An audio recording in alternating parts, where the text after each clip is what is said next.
Nega avariya bo'lib bizadan pul chiqib ketadi? Bu balans qonuni buzildi deganida.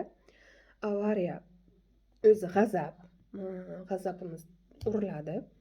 Juda kuchli g'azabda bo'lamiz. O'sha g'azab tozalandi degani. G'azabda yurmaslik kerak. Hozir siz savol beryapsizmi? Demak, sizni ham ichingizda o'sha vaqtlar bo'lgan g'azab va bu o'g'lingiz orqali hal bo'lgan. Pul chiqib ketishi, avariya orqali pul chiqib ketishi esa mana kutilmagan joyga pul chiqib ketdi va keraksiz joyga chiqib ketdi-ku pul.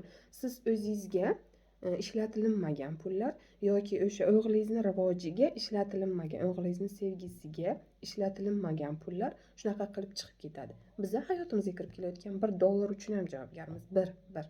Bu nima degani? Biza nimagaki so'radik, nimagaki xohladik pulni o'sha joyga ishlatmasak, u baribir boshqa joydan chiqib ketadi.